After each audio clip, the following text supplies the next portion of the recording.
Pois é, os produtores criaram tanto hype, mas aparentemente foi pra nada, né? Porque o capítulo realmente foi fraco, até um pouquinho previsível, bem diferente do que estava acostumado a ser, né? Mas quer entender melhor? Então, pega o pergaminho, que hoje eu vou analisar.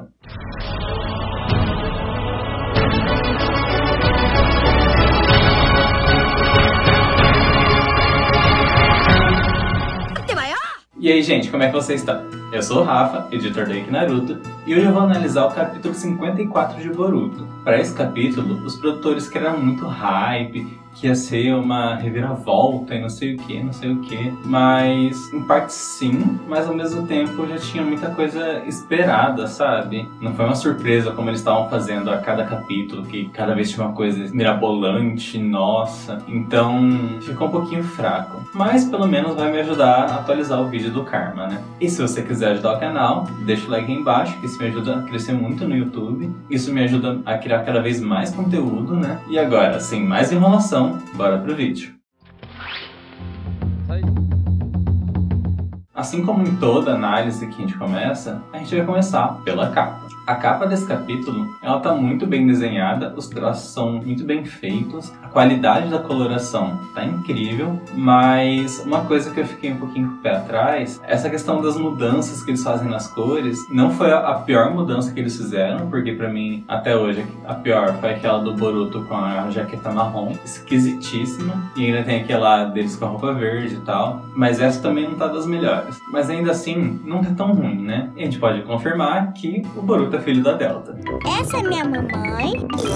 Cara, ele tá com as mesmas características da Delta. A questão da unha pintada de amarelo, a questão da bandana, o estilo do cabelo e tudo mais. Claro que isso é brincadeira, né? Foi uma coisa que eu comentei com o pessoal lá no Wiki. Mas assim, realmente parece que é algum tipo de referência pra Delta. Pode ou não pode ser. Na capa a gente pode ver também que o Boruto tá com o Byakugan ativado. Não o Byakugan dele, né? Claro, ele mesmo não tem o Byakugan, mas ele usa o Byakugan do Momoshiki. E também a gente pode ver o chifre do Boruto crescendo. É a segunda vez que a gente vê uma capa do mangá e a gente consegue ver um certo degradê entre a cor do Boruto e o chifre. Até lembra um pouquinho aquelas mudanças corporais do Jugo e provavelmente as do Kawaki, pelo que deu a entender pelo menos. Inclusive, Kawaki tá chegando no anime, fiquem atentos. Começaram a jogar em direta de novo. Ai, foi tão bom, Nicole. Porque eu tinha muita vontade de falar sobre isso. Você falou... E agora falando sobre o título do capítulo, o título é Irmão. E falando um pouquinho daquela teoria que eu comentei com vocês da outra vez, realmente pode ser uma referência ao próximo capítulo. Mas como o título do capítulo passado era muito genérico, literalmente dizia isso é realidade, então não tem muito como comparar aqui nesse caso. Daria pra fazer algumas junções e tal, algumas coisas que aconteceu com o Momoshiki, principalmente por causa das consequências. Mas é um título muito genérico para dizer qualquer coisa, diferente do título Irmãos. Então talvez no próximo capítulo a gente descubra algo mais interessante. Mas ainda assim, o título tem a ver com o capítulo e a gente vê isso ao longo dele, né? Porque isso pode ser tanto uma referência entre o Naruto e o Sasuke, porque o Naruto já se declarou irmão do Sasuke lá pro Itachi faz tempo ainda, antes do Itachi morrer. E o Boruto já se declarou irmão do Kawaki, até porque o Naruto adotou o Kawaki. Então pode ser uma referência a qualquer uma das duas duplas. Tem gente que teorizou que o Momoshiki seria irmão do Ishiki, mas eu acho muito pouco provável. Inclusive, já tô com saudade do Ishiki. Então na primeira parte do capítulo a gente vê que o olho do Rinnegan do Sasuke tá sangrando, então muito provavelmente ele já perdeu o Rinnegan e ele tá ali encarando o Borushiki, né, como o povo chama. Todo mundo tentando entender o que tá acontecendo e tal. Naruto ali quase morrendo. O Borushiki fala que não tem escapatória pra Konoha e tal, e que eles já eram, que eles estão ferrados. O Kawaki começa a ter um monte de flashback. Esse capítulo vai ser cheio de flashback do Kawaki. Prepara pro flashback. O Kawaki tá parecendo o Naruto, cheio de flashback, mas dá pra relevar porque o Kawaki não teve tanto flashback quanto poderia ter. Até agora foi ok, os flashbacks dele complementaram a história. Esses foram um pouquinho redundantes, porque foram coisas que a gente já viu, mas ainda assim consegue construir a personalidade do personagem. Então durante esse capítulo, o objetivo do Kawaki é fazer o Boruto acordar, porque o Boruto foi possuído pelo Momoshiki, famoso Borushiki, porque ele tava sem chakra, sem energia, tava cansado, tava machucado. E o objetivo do Kawaki é fazer o irmão dele acordar, né? Já que nós estamos falando de irmãos. Até esse momento nós não conhecemos as limitações do Momoshiki.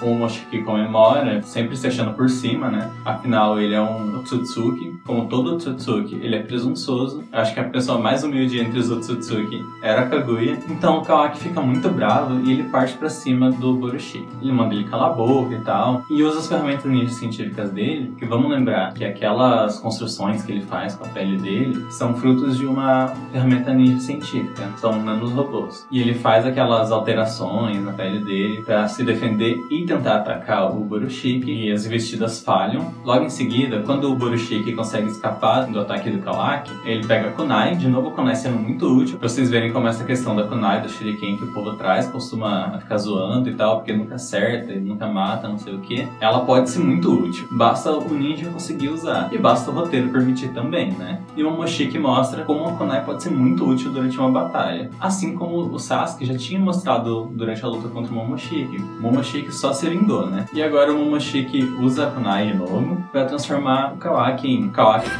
costas furadas. Mas voltando a falar do capítulo, o Borushiki quase consegue levar o Kawaki com ele naquela hora, porque o Kawaki provavelmente vai ficar desabilitado ali, né? E o Sasuke chega na voadora e manda o Borushiki pra longe e consegue salvar o Kawaki, né? O pupilo do seu melhor amigo. Aí, um pouco mais tarde, Momoshiki revela os planos dele e explica que o Karma, apesar dele ter sido removido do Kawaki, assim como nós já esperávamos, ele já tinha descompactado dentro do receptáculo, né? Então, o Kawaki ainda tem 80% do corpo dele como Otsutsuki, então ele tem muito do Ishiki dentro dele ainda, mas ele tá sem o Karma, sem o risco do Ishiki reencarnar no corpo dele, a não ser que de alguma forma o Karma seja implantado nele de novo. E o Momoshiki se mantém fiel aos planos dele iniciais, quando ele tava lá com o Kinshiki, e logo a gente passa pra luta do Borushiki contra o Kawaki. O Sasuke vai pra ajudar também, a luta até é bem intensa, mas o Momoshiki ainda se mostra superior aos dois. Aí o Sasuke começa a perceber alguns padrões dentro do estilo de luta do Borushiki, e daí ele lembra que ele prometeu matar o Boruto caso fosse necessário pra evitar que o Momoshiki voltasse à vida. A gente já viu que isso não funciona, o Jigen morreu e o Ishiki voltou igual. Aí o Sasuke continua percebendo que tem um padrão, que o Momoshiki só esquiva, ele não tá absorvendo os jutsus e tudo mais. E logo em seguida, o Kawaki percebe que o Naruto tá ali desmaiado. A senhora tá passando mal aqui, as pessoas estão tentando acudir ela. Essa senhora acabou de passar mal, Ziel. E aí o Sasuke se aproxima e começa a explicar a questão do Momoshiki não tá absorvendo as técnicas, né? Ele teoriza que é porque ele não pode dar chakra pro Boruto não acordar. E realmente ele tá certo, a gente vai ver um pouco mais pra frente. E o Sasuke também se mostra preocupado com a questão da saúde do Naruto, sobre o modo Baryon e tudo mais, né? As consequências do modo Baryon. O Momoshiki percebe que eles entenderam o plano dele, entenderam como funciona a dinâmica dele estar possuindo o corpo do Boruto, e ele decide eliminar o Sasuke dali, porque o Sasuke seria um grande problema. Até porque o Sasuke é um ninja de altíssimo nível. Então ele usa mais uma técnica do Boruto e lança o Rasengan desaparecedor. O Sasuke voa longe. Voar, voar, subir, subir.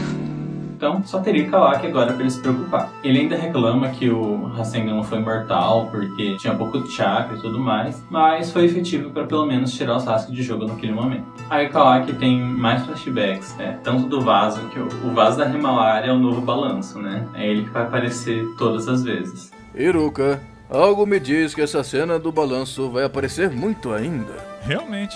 Aposto que vai ter mais tempo de tela que a Tenten. Vai vendo. E ele tem flashbacks sobre o Boruto e tudo mais, convivência. E ele decide que não vale a pena ele ficar vivo ali, porque ele é o centro do que está acontecendo. Desde o começo ele é o centro de tudo, mas agora ainda mais. Porque o Momoshiki precisa dele para fazer o sacrifício da árvore divina, já que ele não teria o Ishiki. E a gente pode ver o quão egoístas são os Otsutsuki, porque eles não entraram num consenso do Karma, fazer uma nova dupla e colocar o Karma em outra pessoa para poder voltar e tal. Eles simplesmente queriam disputar o fruto porque os dois eram Otsutsuki principais. Arrogância que chama, né? Então Kawaki decide que era melhor se a existência dele desaparecesse, porque assim não correria tanto perigo da árvore divina ser ressuscitada. O que acontece então? O Kawaki usa uma técnica de fogo para incinerar ele mesmo. uma coisa que a gente já tinha visto no anime. É uma coisa muito corajosa, e depois a gente vai ver que tinha um plano por trás disso, ao que parece, não era só ele se matar. Eu gostei muito porque o Kawaki tá se mostrando um grande gênio também. Assim como o Boruto é, assim como a Sarada é, assim como o Mitsuki é, assim como o Kakashi e o Itachi foram, isso tá sendo muito incrível. Aí o Momoshiki fica sem saída, ele absorve o fogo do Kawaki, porque senão o Kawaki ia se matar e os planos dele iam por água abaixo, e ele começa a ficar preocupado porque ele absorveu muito chakra. Então o Boruto poderia acordar a qualquer momento. E pouco a pouco o Boruto começa a acordar. Então o Momoshiki, para não perder tempo, tenta mandar o Kawaki para uma outra dimensão, com aquele portal do Karma. E o Boruto simplesmente absorve o portal com o próprio Karma. Então chega a ser uma ironia, né, contra o Momoshiki. E a forma que o Boruto encontra de se livrar do controle do Momoshiki é quebrando o chifre dele e se libertando desse controle.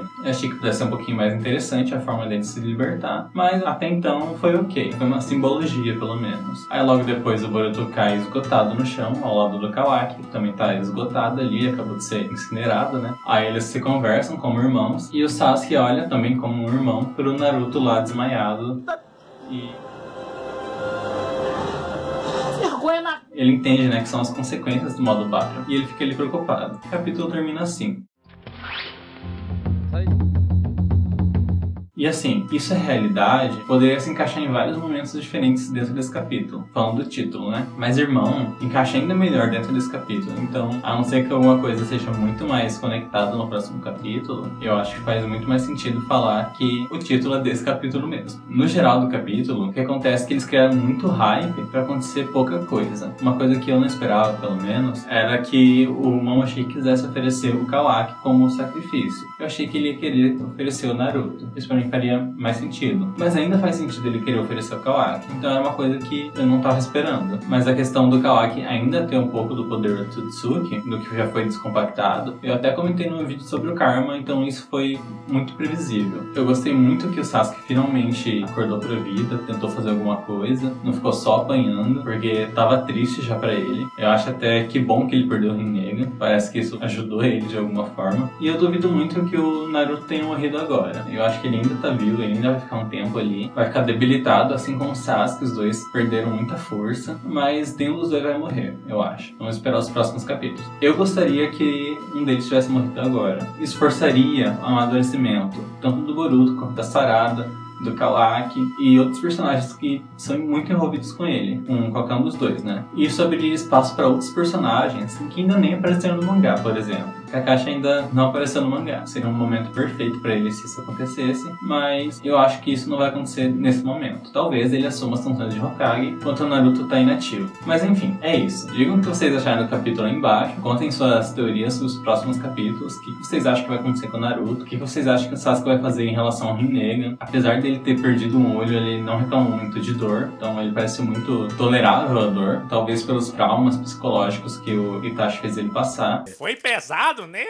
Fiquei até repensando se ficar na Katsuki, né? Tive pesadelos e olha que o Geishu tem foi em mim. Menina, eu espero que tu tenha pensado em colocar o Sasuke no psiquiatra depois, né? Porque o bichinho vai ficar sequelado, tô te falando. Mas digam o que vocês acham aí embaixo nos comentários. E se vocês gostaram do vídeo, deixem um like aí embaixo, que isso me ajuda muito, como eu falei lá no começo do vídeo. Se puderem, compartilhem o vídeo para outras pessoas também conhecerem minhas análises, minhas explicações e tudo mais. Isso me ajuda muito, muito, muito, muito mesmo. E no mais é isso, né, gente? Então tenham todos um bom dia, uma boa tarde, uma boa noite.